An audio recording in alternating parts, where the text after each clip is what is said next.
I still remember the way she looked at me on our wedding day, eyes full of dreams, hands trembling as they held mine, and a voice that whispered forever.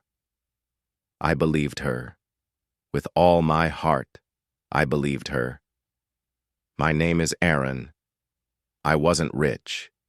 I wasn't famous, but I was loyal, loving, and honest, and I thought that would be enough.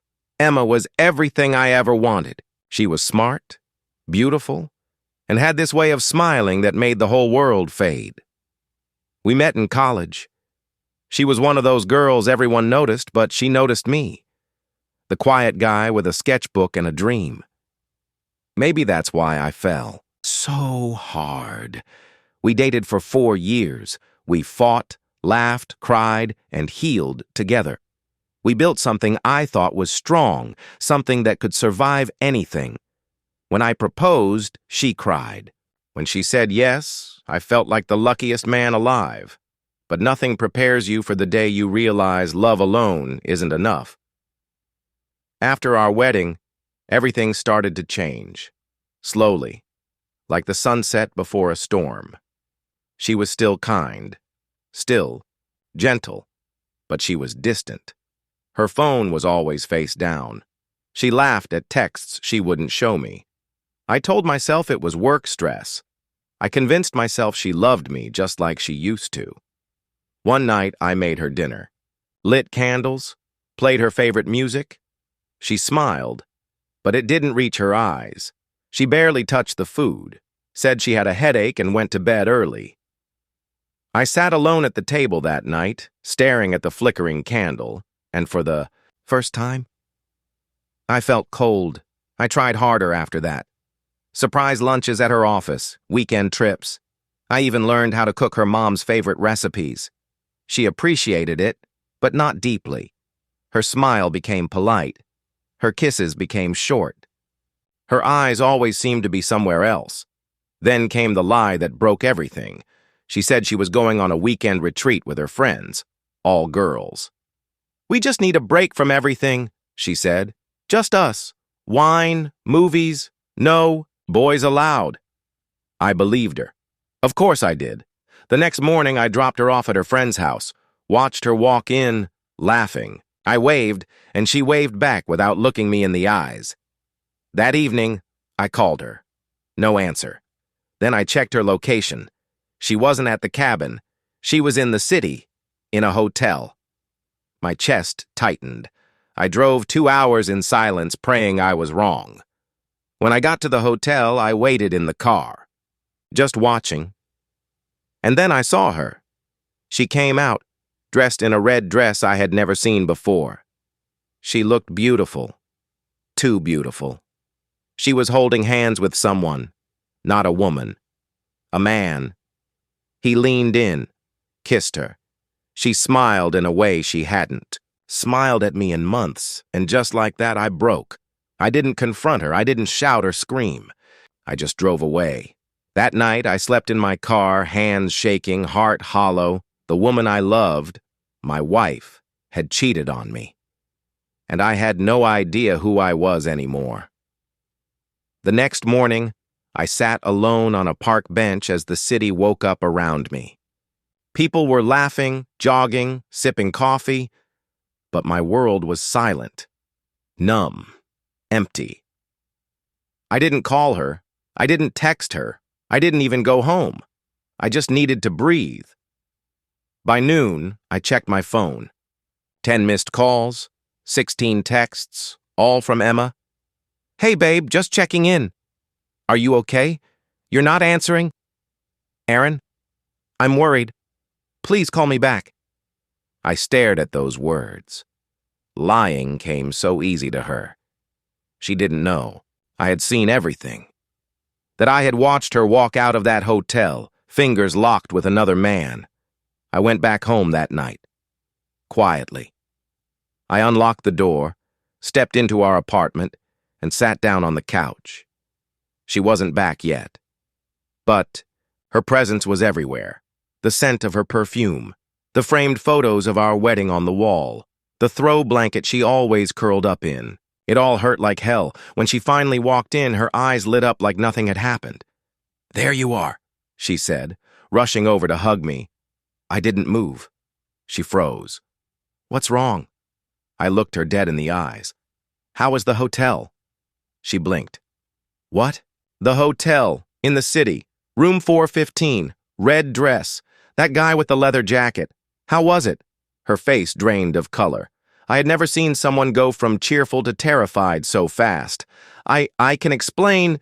"No," I said, standing up. "I don't want an explanation. I want the truth. Right now." She stumbled backward. It was a mistake. I was drunk. I didn't mean for it to happen." I laughed, not because it was funny, but because I had nothing left inside me but bitterness. "One night?" I asked. She hesitated. "Emma, one night?" Her eyes filled with tears. "It started a few weeks ago." I nodded slowly, my throat tightening. "And how many others were there before him?" She didn't answer, just looked at the ground. That was the answer.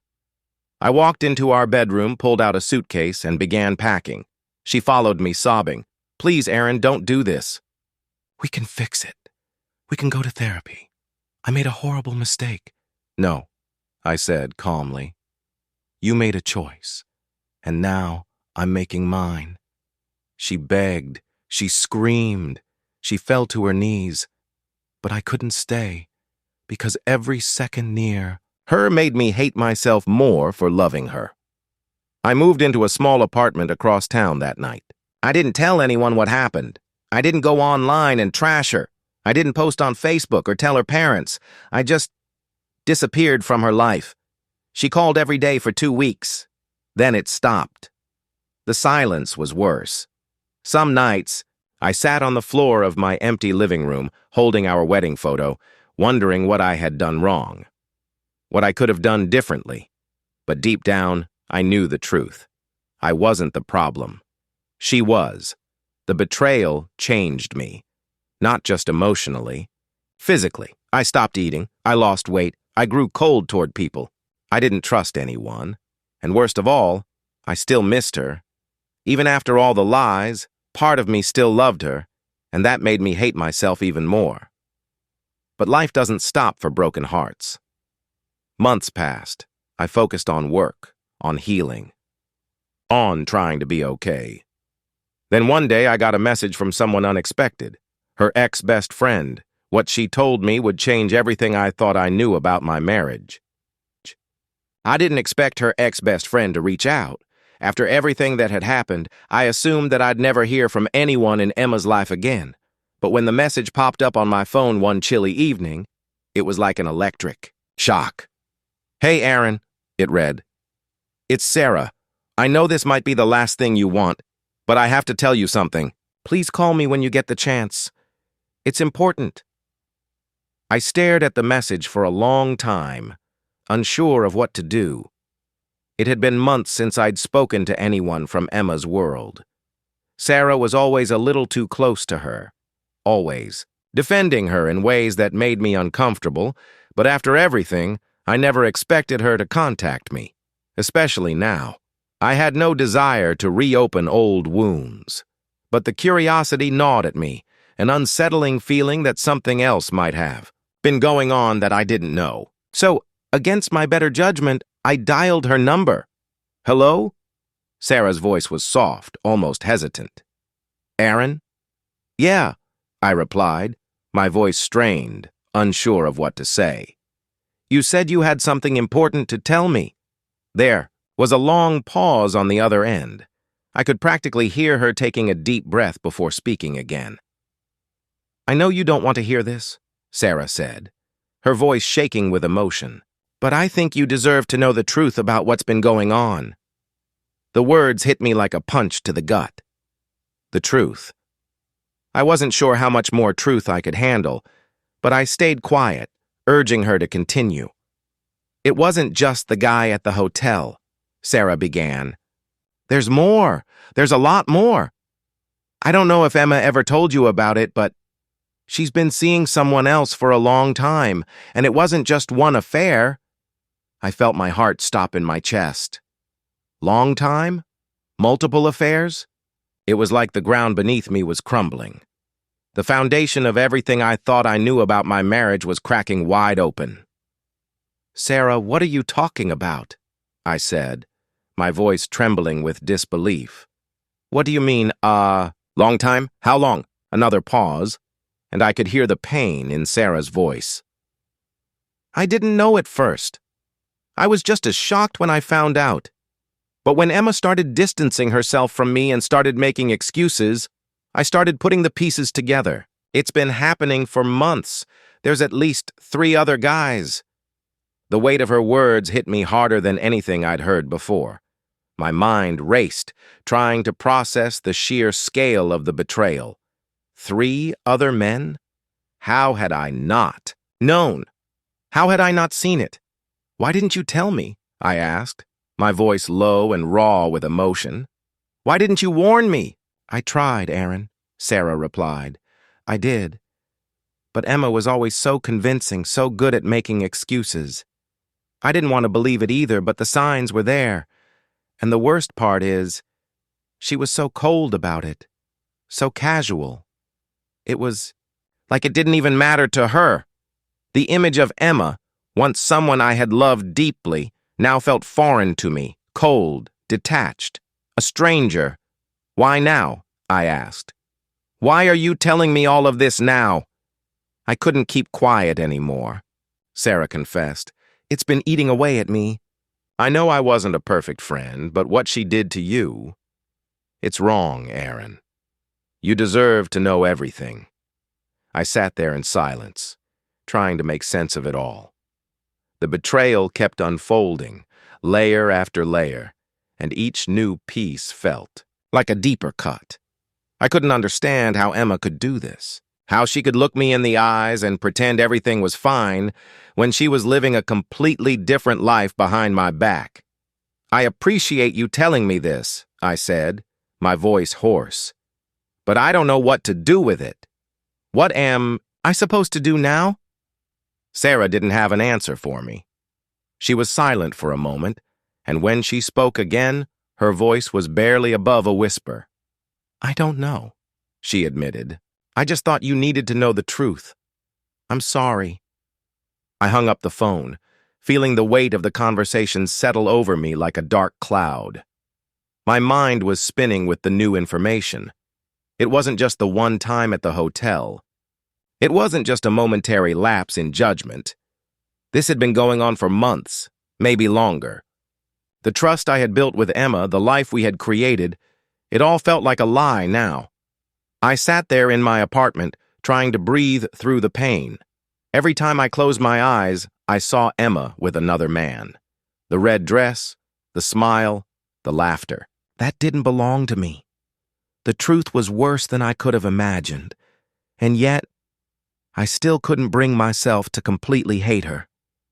I was angry, devastated, heartbroken, but there was a part of me that still clung to the love I had for her. It made no sense, and that was the hardest part. Days turned into weeks, and the silence from Emma continued. It had been weeks since Sarah had told me the truth, and I still hadn't responded to her. I hadn't confronted Emma about it. I couldn't. I wasn't ready. The last thing I wanted was to fall into a cycle of anger, blame, and more lies. But every time I thought I was done with her, every time I thought I was moving on, the memory of her still lingered. Then, one night, something unexpected happened. I received a package in the mail. It was a small box wrapped in plain brown paper with no return address. My first instinct was to throw it away, to not even open it. But curiosity got the better of me. I ripped open the paper and found a small envelope inside. The handwriting on the envelope was unmistakable. It was Emma's. I opened it with trembling hands. Inside there was only one thing, a single photograph. The photo was of me and Emma, taken on our wedding day. We were smiling, holding hands, standing in front of the church. The photo was beautiful, full of hope and love. But at the bottom of the photo, written in small, careful handwriting, were 3 words. I'm sorry. Emma. The words hit me like a punch to the stomach. She wasn't sorry for what she had done. She was sorry for getting caught. Sorry for the mess she had made. But it wasn't enough. Not anymore. I threw the photograph into the trash, feeling the sting of betrayal burn in my chest. The past was gone. Emma was gone. And I wasn't sure if I could ever forgive her, but I wasn't the same person I had been before all of this. I had changed. The man who had loved her with everything he had was gone, and in his place stood someone who had learned the hardest lesson of all. No one is invincible, not even love. Weeks had passed since the photograph arrived, and I hadn't heard a word from Emma since that day. I had been waiting for some kind of closure, some sign that things might get better, or that I could at least understand what had happened. But all I had now were unanswered questions and a heart full of unanswered pain. I had tried to focus on work, tried to immerse myself in the routine of everyday life. But the truth was, nothing felt the same anymore. Every corner of my apartment held echoes of Emma. Every street I walked down, I saw reminders of her. Our favorite coffee shop, the place where we had shared so many laughs. There was a time when all of these things felt like home, but now they felt like prison bars, trapping me in a life I no longer recognized. Then, one night, as I was sitting on my couch, scrolling through mindless news articles, my phone buzzed. I wasn't expecting a message, not from anyone. I stared at the screen, unsure of whether I should even bother to look. But something inside me, some part of me that still wasn't ready to let go, compelled me to check. The message was from Emma. "Can we talk?" I stared at those 3 words for what felt like an eternity. It wasn't the first time she had tried to contact me, but something about this message felt different. It wasn't the desperate texts or phone calls begging for forgiveness. It was simple, direct, but still, I wasn't sure if I could face her. My fingers hovered over the keyboard, torn between rage, hurt, and a small part of me that still wanted to believe in the woman I had married, the woman I had once trusted with my heart. After a few minutes, I finally responded. "What do you want, Emma?" Her reply came almost instantly. "I need to see you. In person. Please. There's so much I need to explain." I hesitated. Part of me wanted to say no, to block her number and never look back. But I knew I couldn't run from this forever. I owed it to myself, at the very least, to hear what she had to say. So I agreed. The next day, we met at a small park by the river. The air was crisp, a slight chill in the wind that matched the coldness I felt inside. I arrived first and sat on one of the benches, waiting. My heart beat in my chest, each thump a reminder of everything that had led me to this moment. When Emma finally arrived, I almost didn't recognize her. She had lost weight, her skin was pale, and her eyes had a hollow look to them, a far cry from the confident, radiant woman I had once known. She approached slowly, her footsteps tentative, as if she wasn't sure how to face me. Her gaze met mine, and for a moment, there was nothing but silence between us. "Hi," she said softly, her voice barely a whisper. I didn't answer at first. What was there to say? The betrayal had shattered so much inside me, and I wasn't sure I even wanted to listen to her excuses, but still, I forced myself to respond. "You wanted to talk," I said, trying to keep my voice steady. "So talk." She took a deep breath, her hands trembling slightly. "I know I don't deserve your forgiveness. I don't even deserve a second chance. But please, just hear me out. Please." I didn't speak, just nodded. She could talk, but it wouldn't change what had happened. Still, I didn't want to be the one to cut her off. She had a right to explain herself, even if it wouldn't make a difference to me anymore. Emma sat down beside me, her eyes downcast. She was quiet for a moment, collecting her thoughts, and when she finally spoke again, her voice cracked with emotion. "I don't even know where to start," she said, her voice trembling. "What I did, it wasn't just a mistake. It wasn't a lapse in judgment. It was a choice, and I hate myself for it. I've hated myself every single day since that first time." I remained silent. The anger I had felt for so long still simmered under my skin, but something about her tone made me hesitate. Was this genuine remorse, or just another attempt at manipulation? I wasn't sure anymore. "I've been seeing someone else for months," Emma continued, her words coming out in a rush. "At first it was just something to fill the emptiness I felt. I didn't know how to deal with the distance between us, the fact that we had grown apart. But then, it became more, and I don't even know how to explain it." I clenched my fists, the rage boiling inside me once again. "More?" I said, my voice shaking with fury. "How much more, Emma? How many times?" She winced at the sharpness in my tone, but she didn't look away. "It wasn't just him. There were others. I don't know why I did it. It was like I was trying to destroy everything we had." I could feel the tears stinging at the corner of my eyes, but I refused to let them fall. I wasn't going to cry. For her. Not again. "I'm so sorry, Aaron," Emma whispered, her voice breaking. "I've been carrying this guilt around for so long, and I know it's too late. I know I've lost you. But please, know that I never wanted to hurt you. I never meant for it to get this far." I looked at her, seeing her for what she was. Now. Broken.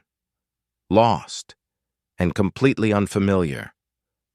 The woman I had married, the woman I had loved, was gone. And no amount of apologies would bring her back.